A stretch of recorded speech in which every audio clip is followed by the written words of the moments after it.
I didn't die in a dramatic way. There was no accident, no blood, no hospital monitors screaming into silence. Nothing violent or sudden happened to me. I simply woke up one morning and knew.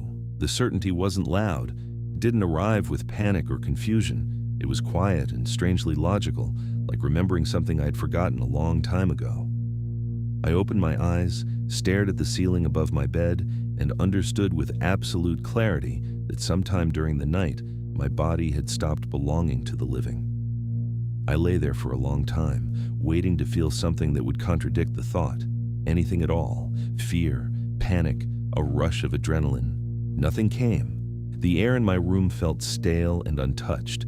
My limbs were heavy, not tired, just unused, like objects that had been left in place too long. I tried to take a deeper breath, but it felt automatic and mechanical, like air passing through an abandoned house.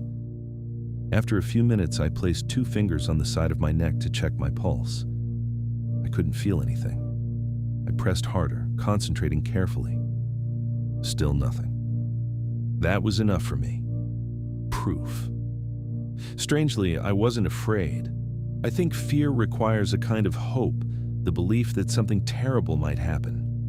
But in that moment, there was no hope left to threaten. The conclusion felt simple and calm. I had died during the night, and somehow, my body had not realized it yet. The first thing I noticed over the next few hours was that hunger had disappeared. Normally, the moment I woke up, my stomach would complain loudly, demanding coffee or breakfast. But that morning, there was nothing. No emptiness, no need. It made sense. Why would a dead body need food? I skipped breakfast without thinking twice. Eating would only complicate things. Food would sit inside me, untouched by whatever invisible processes normally keep a person alive.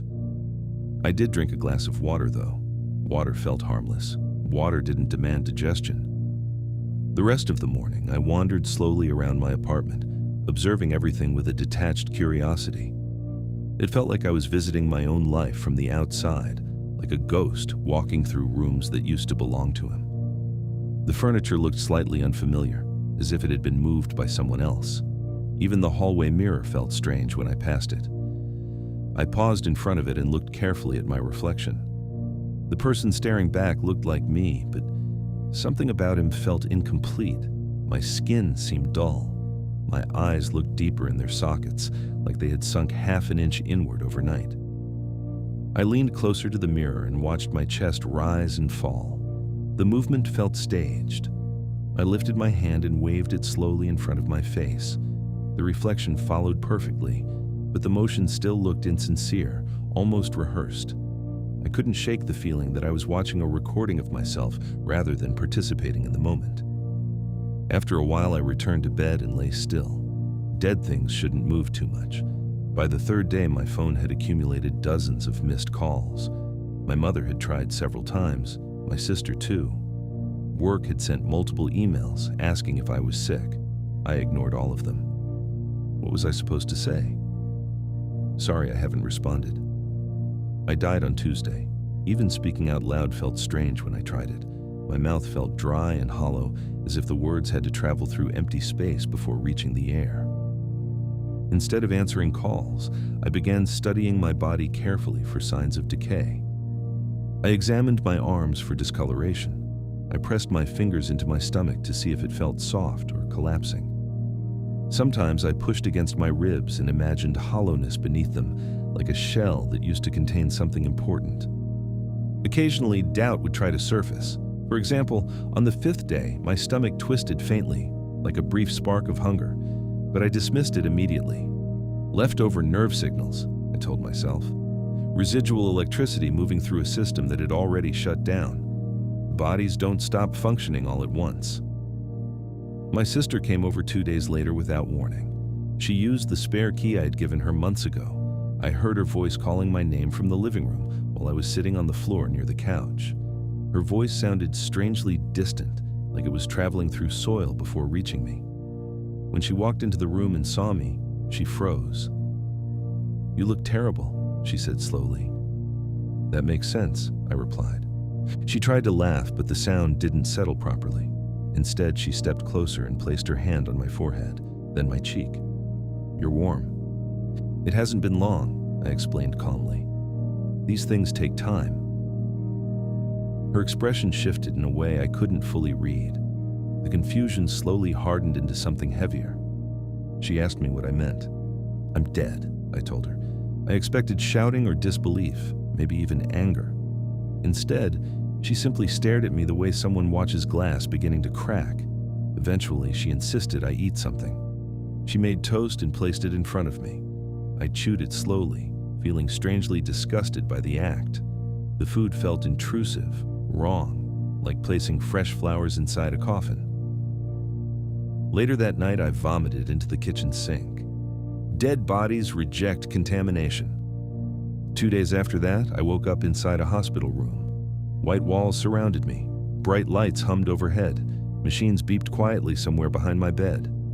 Apparently, my sister had called an ambulance. Doctors ran several tests, blood samples, heart monitoring, brain scans.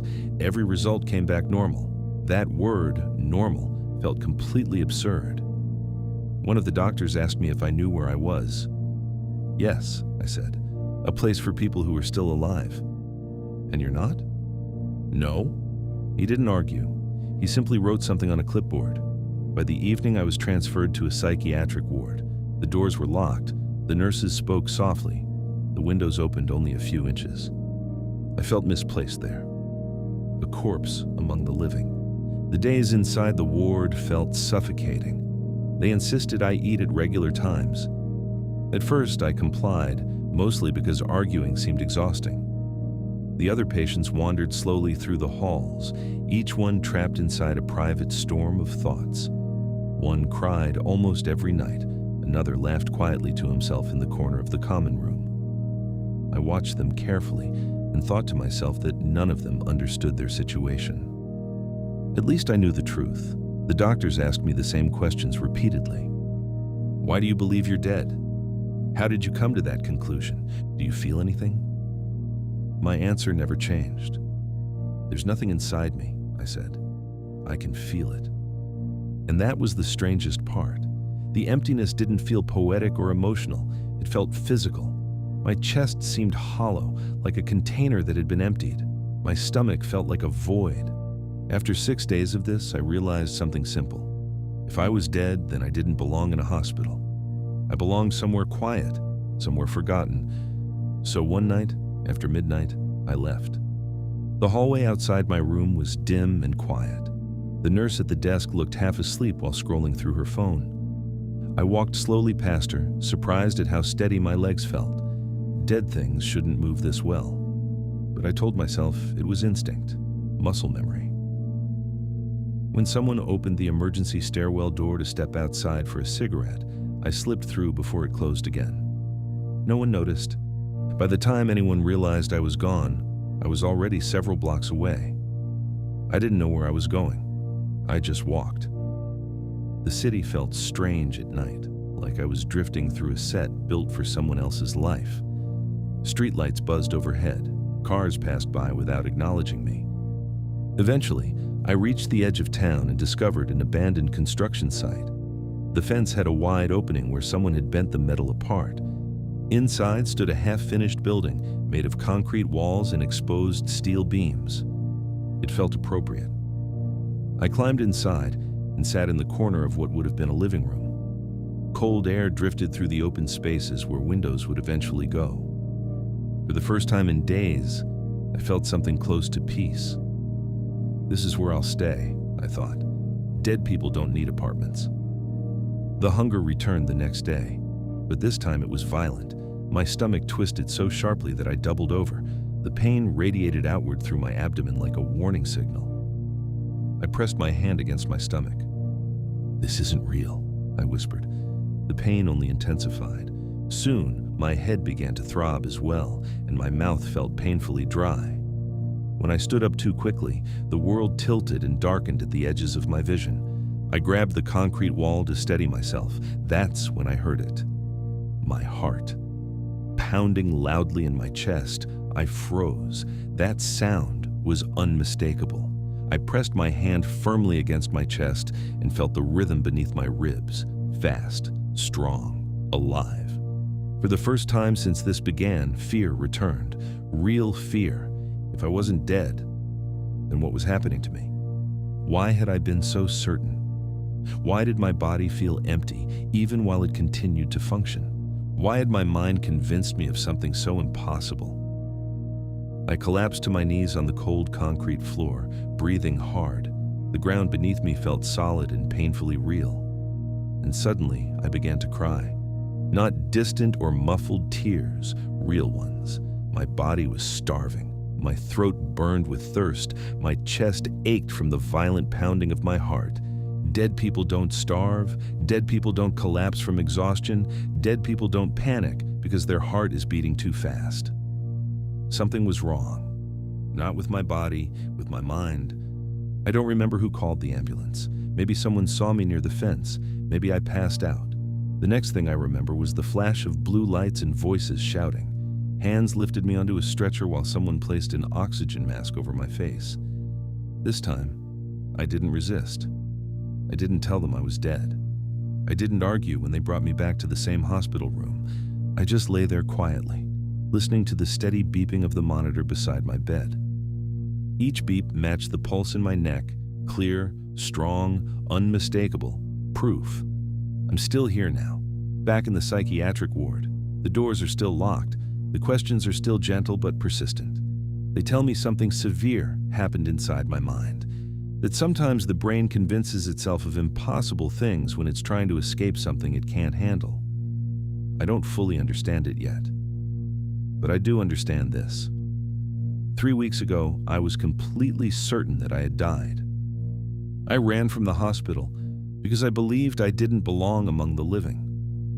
I hid inside a hollow building because it felt more honest than my own body, and I nearly disappeared, trying to prove I was already gone.